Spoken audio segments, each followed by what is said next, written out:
This is Daily Armenia, ＳիվիլNeթ's daily news digest. Here are today's top stories from Armenia, Nagorno-Karabakh, and the region.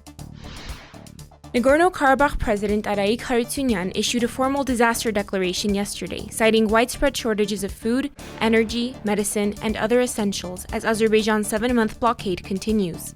We expect an urgent international response with humanitarian, security, and political support from the international community, Harutyunyan told reporters at a press conference in Stepanakert. Harutyunyan has previously appealed to France, Russia, and the United States, as well as a number of United Nations agencies, to take a stronger stance against Azerbaijan's blockade. I demand that the UN Secretary General show moral and political responsibility and leadership, Harutyunyan added.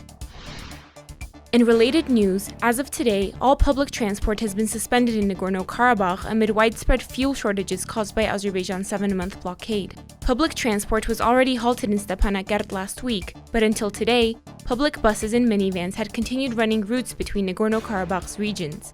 Now, there is no public transport at all for Nagorno-Karabakh's more than 100,000 Armenians. The move by Nagorno-Karabakh's Territorial Administration and Infrastructure Ministry to suspend public transport raises the prospect that ambulances and garbage trucks may also be halted in the coming days. The suspension of ambulance services would further strain Nagorno-Karabakh's battered healthcare system, which is already buckling under the pressure of Azerbaijan's blockade. Last week, a leading doctor in Stepanakert said the number of early-stage miscarriages in Nagorno-Karabakh had nearly tripled in the past month due to high levels of stress among pregnant women and their inability to access a balanced diet.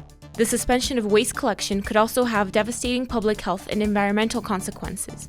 Last week, the municipality of Stepanakert warned that the capital is on the verge of a sanitary crisis as trash began piling up uncollected. The International Committee of the Red Cross said today it is currently unable to bring aid to Nagorno-Karabakh from Azerbaijan via the town of Aghdam, even though Baku says it stands ready to do so.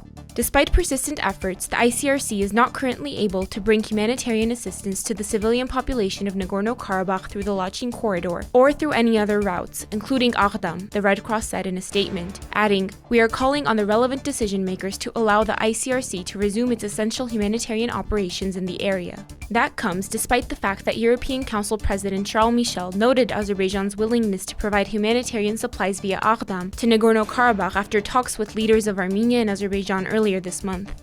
Before that summit, Azerbaijan's foreign minister told the Red Cross his country stands ready to send essential goods to Nagorno-Karabakh through Aghdam, which Yerevan ceded to Baku after the 2020 war. Since Azerbaijan's blockade began, the Red Cross has helped evacuate more than 600 people in need of urgent medical treatment from Nagorno-Karabakh to Armenia, according to a tally kept by Stepanakert. In related news, Armenian Prime Minister Nikol Pashinyan today told reporters he refused to discuss the issue of supplying aid to Nagorno-Karabakh via Aghdam at his July 15 summit with Aliyev and Michel. Speaking with reporters in Yerevan, Pashinyan said the Aghdam issue came up during closed-door talks, but he refused to talk about it because "I don't believe that I have any mandate to discuss such an issue."